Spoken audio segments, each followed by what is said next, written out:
So I mentioned in one of my earlier episodes also about this first-time parenting thing and how we were caught so off guard. In the hospital, we were spoiled by the nurses, right? So they are just so sweet, and they're always there for the baby that I didn't feel like I need to worry about anything for the baby until day 3 when we were discharged and we had to bring baby home. I was suddenly at a loss of what to do. So try as much as possible, and I learned that from my second born, to have baby by your side and try to nurse baby as much as you can. Sometimes milk supply kicks in even before labor starts. You can already start expressing to kind of kick in the milk supply. Otherwise, after baby is born, with the skin-to-skin contact and the frequent latching on, the milk supply will eventually come in, and you need to start expressing already. It's quite challenging because the initial one is colostrum, which is very minimal fluid, very tiny and very sticky. Like, that's literally liquid gold. So it's very hard to express the colostrum. But you know, latching baby on as frequently as possible does help. So keep your baby by your side as much as possible, and you know, try your best to be as hands-on while you can in your capacity, and daddies also to learn the works of it while you are in the hospital where professional help is available, where professional advice is available. Yeah, so in our case, we learned it completely OJT. And interestingly, the saving grace was when I was tuning into one of the channels of the hospital and they were showing how to bathe your newborn baby, because that was my only resource when I went back home to recall from memory that channel and how we did it and how to bathe baby, because otherwise we would have been completely lost on how to bathe a fragile newborn baby. So if you have confinement arrangement, by this time the confinement arrangement should be ready. For our firstborn, we didn't have a confinement nanny, so it was extremely challenging to have to do all of it ourselves. So for our secondborn, we managed to engage a confinement nanny, and it was a very big help to have somebody to help look after the baby and help look after mommy while you recover postpartum. So upon returning home, you can find resources on how to bathe baby, and how the doctors will also brief you on how to clean the umbilical cord stump before it naturally falls off about a week into baby's life. And aside from all of that, there's also all the daily caring, right? Like how to swaddle baby if you're using a muslin cloth swaddle, or versus how if you're going to go with a Velcro swaddle. So these are some considerations to think about. And if you're being gifted both, for example, you can start off with both actually, and even until today we still use the muslin cloths, even though we don't use it for swaddling. They make very good towels, they make very good blankets as well. So yeah, so these are actually very useful. Now baby's development postpartum is highly volatile during this time. In the 4th trimester, they are still almost like fetus. They are baby, you know, but they're still like a little bit wrinkled. They haven't quite developed a lot of fat, and they sleep all day. Their eyes are always closed, and they open only for brief periods during milk, and they sleep again. So they're almost like continuing their growth and development outside the womb, because the womb is no longer able to house them because they're growing too big. And as their brains develop, you know, it would have been too big for the mothers to push them out of the birth canal. It's not biologically possible to do that anymore, and hence baby have to come out. But when they come out, they're still developing. Their lungs are still developing, brains are still developing, they're still developing body fat. So that's also often why it's called the 4th trimester. So when it comes to sleep, baby's circadian rhythm at that stage is still not mature yet. They still can't develop the same kind of body clocks and cycles that we do, but the circadian rhythm is like a natural body clock. So in time to come, it will start to sync with the daily physiological activities, and also it will start to sync with light. So it will become sensitive to light. You know, in daytime or in the presence of light, energy levels are higher, alertness is higher, and in dark situations, in dark conditions, the body is more conditioned for sleep. So that's all natural, and we have to, you know, have that mental expectation that in the first 3 months, baby's timings are all over the place. So as much as you would like to baby to be sleeping while you are sleeping, they don't quite function that way yet, right? They are still they still require feeding every hour to 2 hours. So regardless of night or day, they are still going to wake. So be patient with that, but by somewhere around 3 to 6 months, their circadian rhythms will start to mature and they will start to sync with the daily activities and conditions of light. So you can start to provide the conditions to help baby to figure out this circadian rhythm. You can start to, like when daytime, when day breaks and there's light in the room, you want to draw up the curtains, let the light come in, and their bodies will condition to, okay, when there is light coming in, it's wake up time, and their body will condition to higher energy levels, higher alertness, and longer windows of being awake. And then when it's time to take a nap, when they're going to sleep, then you again condition the room, soft lighting or dim lights, white noise, and so on, to help baby to ease into sleep. Now, when it comes to sleep, different mummies have the different techniques and different schools of thought. But for me, I found Dr. Harvey Karp's book, The Happiest Baby in the Block, and something he said there to be very useful to me. And this is something that I resonate with and I do for both my children. He says babies, because they are still quite fetal-like when they are newborns, right? Newborns still very much rely on their mothers, and they rely on the womb-like conditions for them to feel safe, for them to feel secure, and for them to be able to sleep and soothed. So the best way to soothe them is to apply the 5 S's. And this 5 S's is actually just to simulate what the womb conditions are like. So they don't feel like they have left the womb at all, or at least it is as close as possible to what it was like in the womb for them. And that is the most effective way to soothe a newborn when they are crying. So of course, you try this only after you figure out that their feeding needs have been met and their hygiene needs have been met. So it's not because they are hungry or because they are uncomfortable, like a wet nappy, that they are crying. So once you have ruled all of those out, then you can say that, okay, they are tired and that's when they need to sleep. So how do we help to soothe them into sleep is by applying these 5 S's. The first one is shushing. So S for shushing. So shushing, obviously is like shh. And this is actually a form of white noise, because in the womb, contrary to what some people might think, it's very quiet inside. No, it's actually very noisy, because inside the womb is also where all the other organs and all the digestive systems are, right? Very close to that. So it's almost like a vacuum and like a lot of splashes of water going on inside, especially when mommy eats and swallows and digestion is going on. It's very loud and noisy inside. So that is baby's white noise. That is a newborn baby's white noise. So the shh helps to recreate all the noises that baby feels when they are the baby hears when they are in the womb. So first S is shushing. The second S is sucking. So even in the womb, baby is already sucking their thumb. So sometimes you can see it from ultrasound and get very detailed scans. Babies are the fetus are already sucking their thumb from the time they are in the womb. So this is, again, it's an innate reaction, a self-soothing reaction for babies. So sucking is actually a very natural response for them to soothe themselves. So now that they're out, they either still suck again from their thumb, or they suck by latching onto mommy's breast, or they suck from drinking milk from a bottled teat, or they suck from a pacifier. So regardless of which sucking techniques you are exposing to your newborn, as long as there is an avenue, something that they can suck on, that almost always helps to soothe them. The third S is swaying. So it could be swaying or rocking. So again, because of the mummy's movements when baby is in the womb, baby is always being lulled to sleep in a very natural rocking motion, and that rocking motion comes from mummy's activities when she walks, or when she moves around. So that same swaying and rocking is again a natural soothing technique that mothers or the caregivers can employ, and that almost always helps baby fall asleep. So I know that there are some schools of thought when they say, oh no, don't rock the child because the baby will get so used to being swayed and rocked. The same thing with sucking.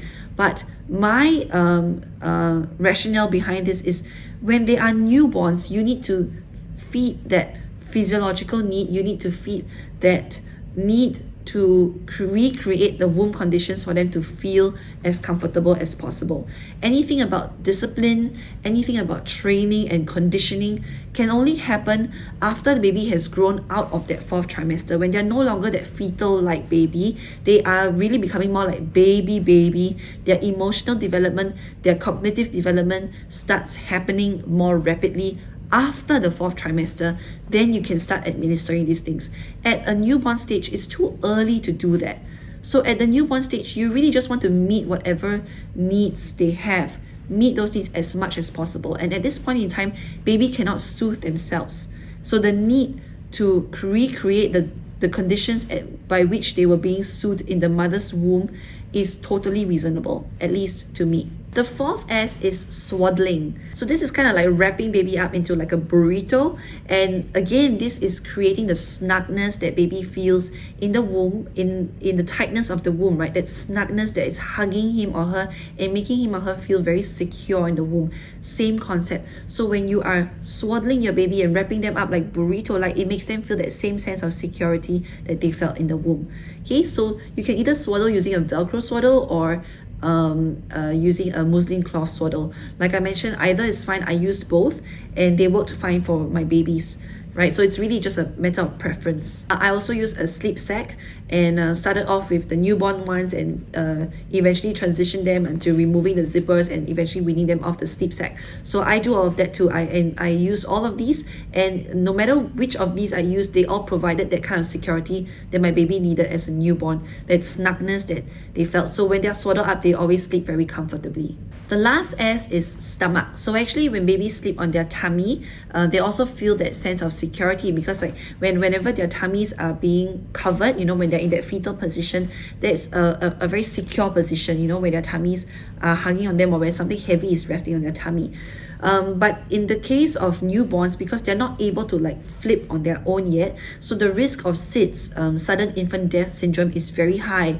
And as much as possible, you don't want to let newborns or babies below the age of 6 months or before they're able to flip independently to sleep on their stomachs. Okay, as much as possible, you want to place baby flat on their backs with their head, you know, on a pillow, or just even better without a pillow, just on the bed. Okay, and that is the safest position, swaddled like that, because baby haven't learned to flip yet. This is the safest position that will not suffocate them with either a pillow, or if they turn to their side and they cannot turn back. So these 5 S's of soothing a newborn baby were very helpful for me, and I used them for both my babies well into the 4th trimester. And after that, when they turn about 4 or 5 months or so, that's when I begin to slowly wean them off these sleep props and start to teach them to self-soothe, because at that age they are developmentally able to learn self-soothing. And I took a graduated approach, so it was gradual, and I weaned off accordingly as they grew in their age and also in their ability to exercise self-soothing. So for mummies post-discharge and postpartum, there is a lot of care that is needed. So I was very thankful that when I went for my postpartum massage by the same masseuse for both my babies, she really helped me to release a lot of that water retention. She literally, you know, in that hot steam treatment, there was a puddle of water around me, not kidding, a puddle of water around me, and that was the amount of water retention that I had.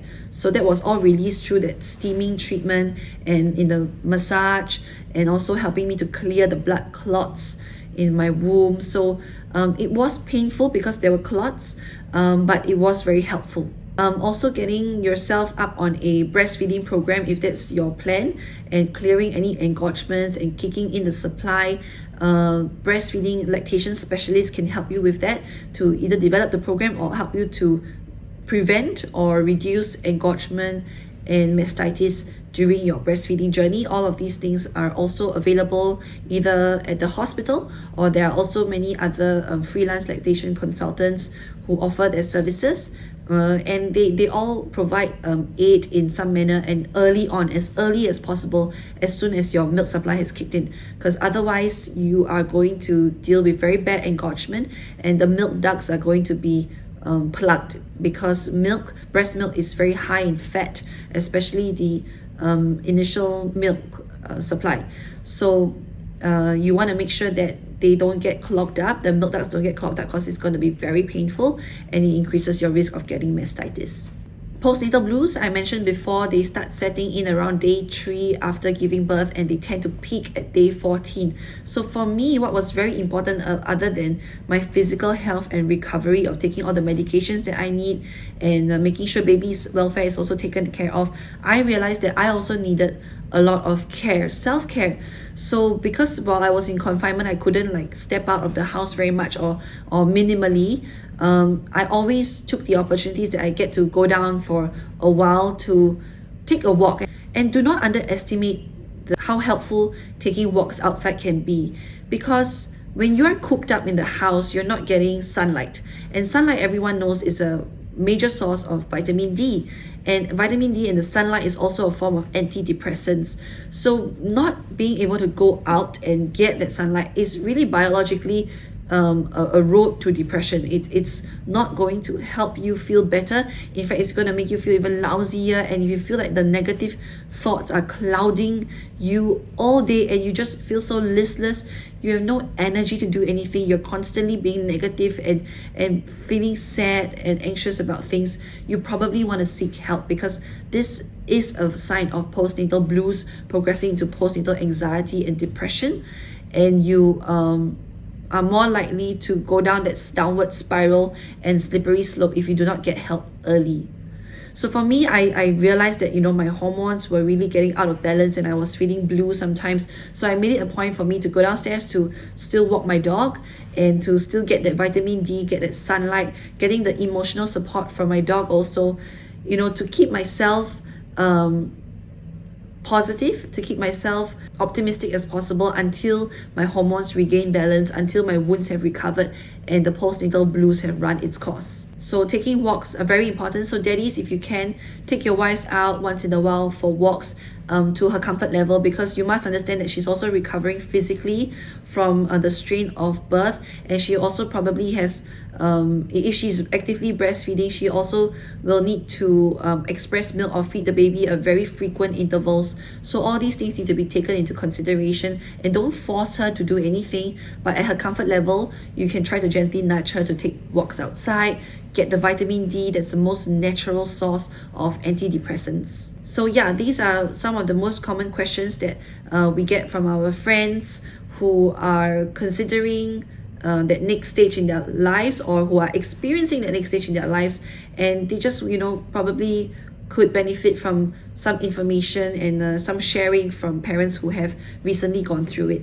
So I hope this information helps you. And also because when I journeyed through it, we didn't have a lot of information available to us, and we benefited from the wisdom of dear friends who have gone through it, family members who have gone through it. So now we want to pass that on, and to also be that pillar of support, that resource for our friends who are entering this very exciting but also very daunting phase in their lives. So mummies out there, I hope this helps you. You've got it. It's scary, no doubt. It's painful, no doubt. But know that if you were chosen to be a mother, you will be given the strength, the wisdom, the tolerance, the grit to go through it and do it in the best way you can. So know that, and know that you are awesome, you're doing great, and you are a wonderful mommy in the making already. Happy Mother's Day to all our mommy friends, our mothers-in-law, godmothers, all of the motherly figures who were there for us through the difficult times in our lives, who have given us that support, the love, the care that we very much needed to grow and blossom. And this is us now multiplying that love to all the people that we care about and our very own children. Big hugs to all of you, and happy Mother's Day. Thanks for tuning in to The Experimental Parent. Remember, we are all in this together. So if you have a story, topic suggestion, or feedback you'd like to share, we'd love to hear from you. You can DM me on the show's Instagram, The Experimental Parent, or leave a comment here. If you enjoyed this podcast, don't forget to like or subscribe so you never miss out on future episodes. Your support means the world to us. So let us know, how was your experiment today?